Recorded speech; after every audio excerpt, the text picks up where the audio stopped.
দিয়ে ডাকাতদেরকে মেরে এবার একলব্যকে বাঁচালো রাঙা। হ্যাঁ বন্ধুরা, এমনটাই দেখতে পারবে আজকের পর্বে। বিস্তারিত জানতে ভিডিওটিতে লাইক দিয়ে চ্যানেলটিকে সাবস্ক্রাইব করে পুরো ভিডিওটি তোমরা দেখতে থাকো। গল্পের শুরুতে আমরা দেখতে পারবো ব্যাংকের মধ্যে সেই ডাকাত দলগুলি ঢুকে পড়ে আর সবার দিকে বন্দুক তাক করে বলতে লাগলো, কার কার কাছে মোবাইল আছে সব মোবাইল দিয়ে দিন, আমরা আপনাদের কোনো কিছুই নিয়ে যাব না, আমরা শুধু টাকাটা নেব, তারপরে আমরা আপনাদের যার যার মোবাইল যার যার কাছে ফিরিয়ে দিয়ে সেখান থেকে চলে যাব।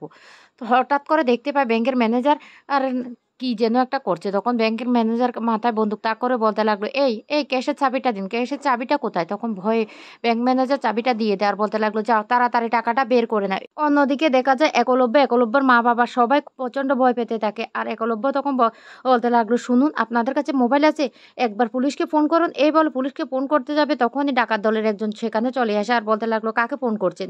কাউকে যদি ফোন করে না তাহলে কিন্তু গুলি করে মাথার খুলি উড়িয়ে দেবে। এই বলে একে একে ওদের কাছ থেকেও সমস্ত মোবাইলগুলি নিয়ে নেয় আর বলতে লাগলো, চুপচাপ কেউ যদি চালাকি করার চেষ্টা করেন তাহলে আমরা কিন্তু কাউকে ছাড়বো না, না হলে কিন্তু আমরা কারো কোনো ক্ষতি করব না। অন্যদিকে রাঙা বারবার করে একলব্যকে ফোন করতে থাকে, কিন্তু একলব্যের মোবাইলটা তখনই সুইচ অফ করে রাখে ওই ডাকাত দলের লোকেরা। তখন রাঙা বলতে লাগলো, উড়ান বাবুর আবার কোনো বিপদ হলো না তো?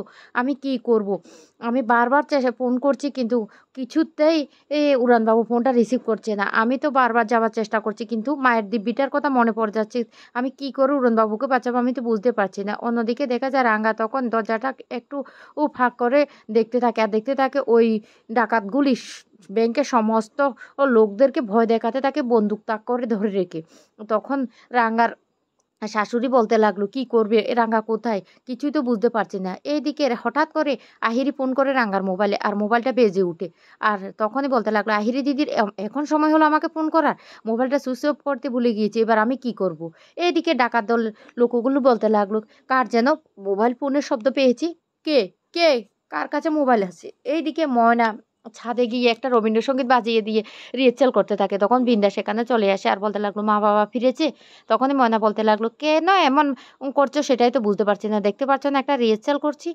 অন্যদিকে ডাকাত দলের লোকগুলি বলতে লাগলো, এই তাড়াতাড়ি যা, ওয়াশরুমে থেকে মোবাইলের আওয়াজটা পেয়েছি, নিশ্চয়ই কারো মোবাইল বেজেছে, আমি স্পষ্ট শুনতে পেয়েছি, দেখতো ওয়াশরুমে কে আছে কে আছে। তখন বলতে লাগলো, ঠিক আছে আমি যাচ্ছি, আমি গিয়ে দেখছি। এই বলে যখন লোকটা সেদিকে আসতে লাগলো তখন রাঙা প্রচন্ড ভয় পেতে থাকে আর বলতে লাগলো, এবার আমি কি করব, আমি কি করব, আমি কোথায় যাব? আর ওই লোকটা এসে দরজাটা খোলার সাথে সাথে রাঙা দরজার পিছনে লুকিয়ে পড়ে আর লোকটা দেখতে পায় রাঙার ব্যাগটাই পড়ে আছে আর কিছু নেই। তখন বলতে লাগলো, কেউ নেই। তখনই বাকিরা বলতে লাগলো, ভালো করে দেখ, আমরা স্পষ্ট শুনতে পেয়েছি মোবাইলের আওয়াজ। তখন ভালো করে দেখতে থাকি কিন্তু কাউকে দেখতে পায় না। অন্যদিকে দেখা যায় তখনই ওরা সেখান থেকে বেরিয়ে গেলে রাঙা বলতে লাগলো, না আমাকে উড়ানবাবুকে বাঁচাতে হবে যে কোনো প্রকারে, মা দিব্যি দিলেও আমাকে উড়ানবাবুকে বাঁচাতে হবে। তখনই রাঙা তীরধনুক নিয়ে তীরধনুকগুলি ঠিক করতে থাকে আর বলতে লাগলো, এবার এবার দেখ রাঙা কি করতে পারে। এই বলে রাঙা দরজাটা আবারও একটু খুলে দেখতে থাকে ওই লোকগুলি কি করতে থাকে। অন্যদিকে দেখা যায় বাড়িতে সভ্য একটা বই নিয়ে, তারপরে একটা কাঠের টুকরো নিয়ে, সেই কাঠের টুকরোটা কাঁধে নিয়ে এমনভাবে বইয়ের দিকে তাকিয়ে আছে। তখন সেখানে বিন্দা চলে আসে আর এসে বলতে লাগলো, কি হয়েছে সভ্য, তোমার কি হয়েছে? সভ্য তখন এমন ভাব করে আছে যেন সে একজন কবি হয়ে গেছে। তখন বিন্দা বলতে লাগলো, তোমার না আর পারা যাচ্ছে না, তুমি এইভাবে কেন আছো? এই বলে বইটাকে সেখান থেকেই কেড়ে নেয়। আর তখন ময়নাও সেখানে চলে আসে আর ময়না এসে হাসাহাসি করতে থাকে।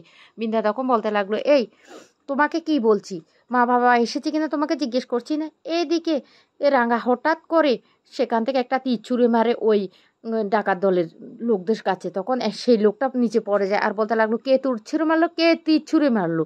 তখনই একলব্য বলতে লাগলো, রাঙা তো তীর ছুঁড়ে মারলো, এবার কি হবে? তখন ওই ডাকাত দলের লোকগুলি একলব্যর মাথায় গুলিটা ধরে আর বলতে লাগলো, এই এই তুই জানিস কে গুলি ছুঁড়েছে, তীরটা ছিঁড়েছে? তখন একলব্য বলতে লাগলো, বিশ্বাস করুন আমি জানি না। কিন্তু একলব্যর মা সেখানে দৌড়ে চলে আসে আর এসে ছেলের মাথায় বন্দুক দেখে বলতে লাগলো, তীরটা কে ছুঁড়েছে আমি বলে দিচ্ছি, আমার বৌমা।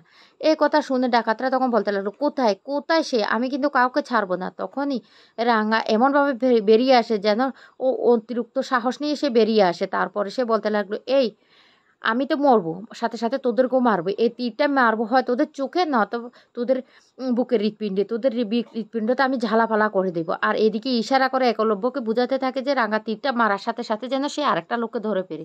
তখনই রাঙা তীরটা ছুঁড়ে মারে আর একটা লোকের পায়ে সে তীরটা বেঁধে যাওয়ার সাথে সাথে সে মাটিতে পড়ে যায়। অন্যদিকে একলব্য তখন আরেকজনকে মারতে শুরু করে আর সবাই মিলে ব্যাংকে তখন ওই ডাকাতদেরকে মেরে ওদেরকে বাঁচায়।